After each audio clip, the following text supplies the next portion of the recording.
Deuxième élément. Ce n'est pas la première fois que Coutinho soit arrêté dans ce pays.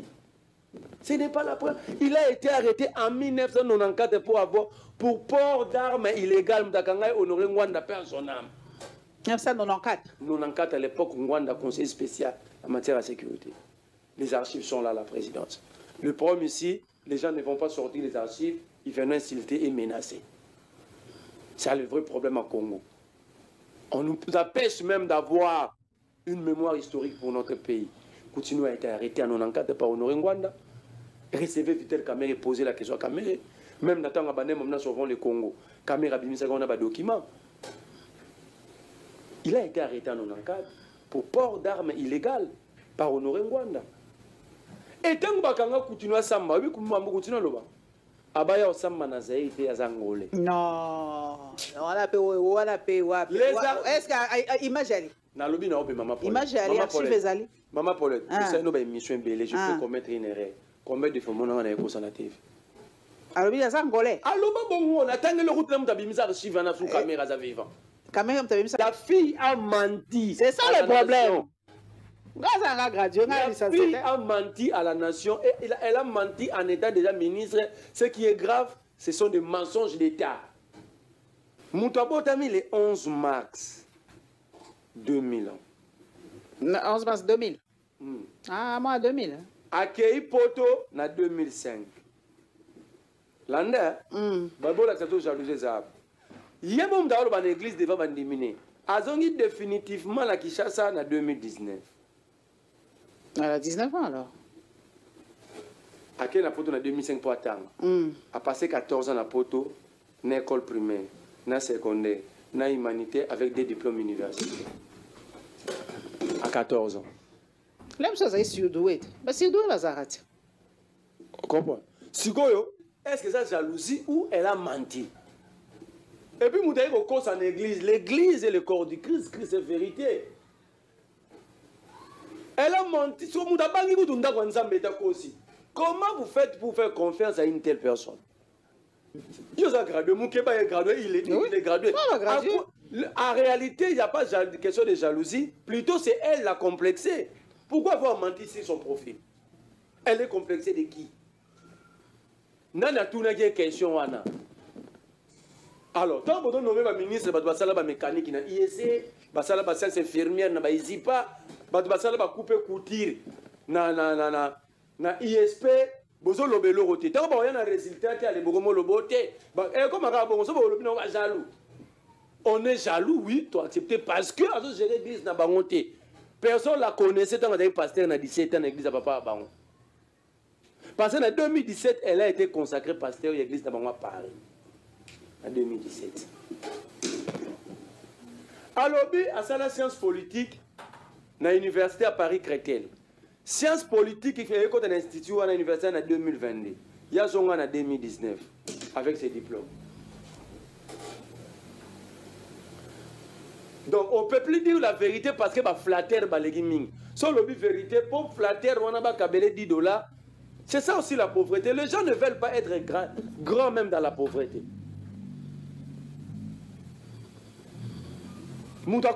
C'est noir sur blanc. Au lieu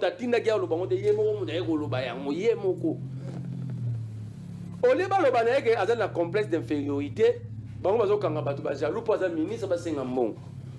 Yami Balé a comme ministre pour avoir beaucoup insulté Maman Olive et Kabila. Comme son père, comme son père, comme son père.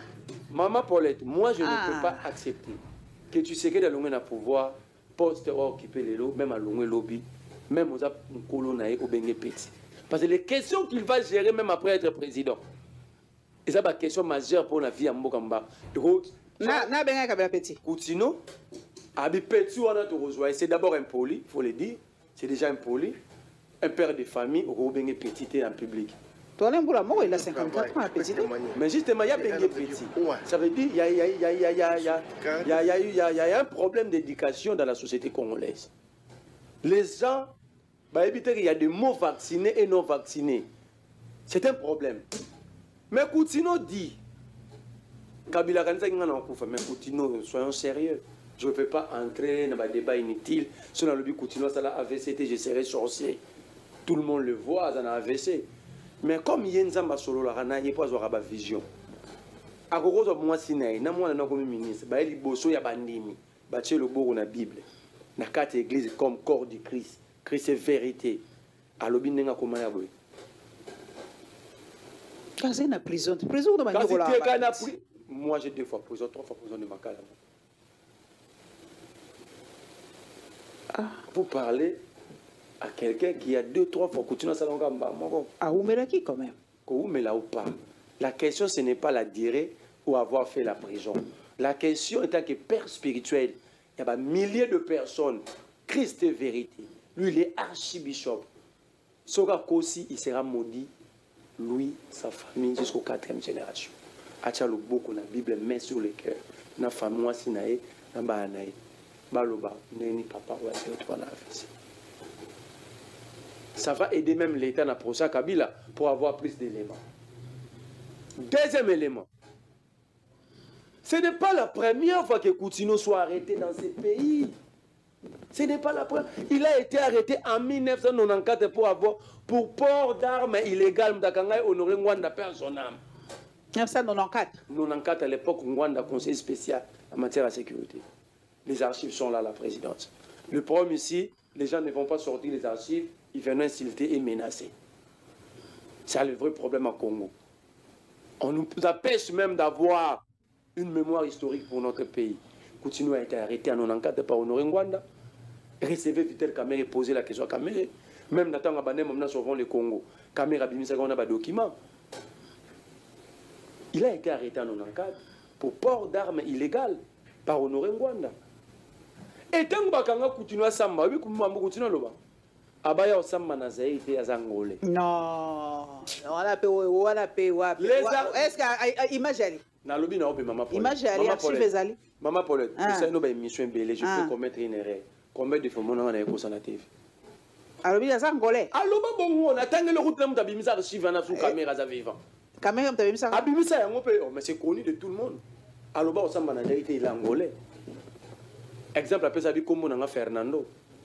Ah, c'est Fernando Coutinho. Yimo aza vivant son akosi aza homme de Dieu. Bango basala ka panzambe. Comment ça va Fernando? Biso ba chômeur en Nzambe, bango basala panzambe ba ko ça te malo ba vérité. Na Angolais. Il a dit en 94 ceux qui ont travaillé avec le rôle là-bas, banani. Ba sécurocrate na biso le rôle là-bas tundu. Ba bi mamna loba. Ils le savent.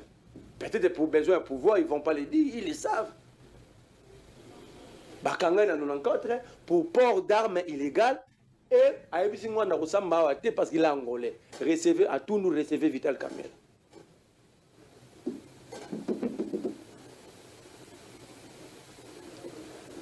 Alors pendant ce temps, bazo comme ça ba na va continuer bazo finga bato. Mais baninga bazo tangisa ba na bango. Ah, les diplômes ne servent à rien, papa Nanga. Qui vous a dit ça? Ah, même si Congo. Maman Paulette, les diplômes ne servent à rien. Non. Alors fermons les écoles. Ça ne sert à rien. Diplômé. Photo wana eza mwana ya musala ya maman livre parce c'est classe. Hein? Mwana musala ya maman livre. Oh, félicitations. Nakasapa a défendu lobby. Moi na papa na ye wana parti benz. Parce que toi moi na comme ministre, to moni peut silisi Nakasapa a sali mécanique na IST. A sali pe couper couture na Izipate. A sali droit na université Lumba, c'est un Kasapa. C'est un Kasapa. Pendant ce temps bino bozo comme ça ba na bino ba ministre pour fingi batu mingi pour calomnier mingi pour conseiller batu mingi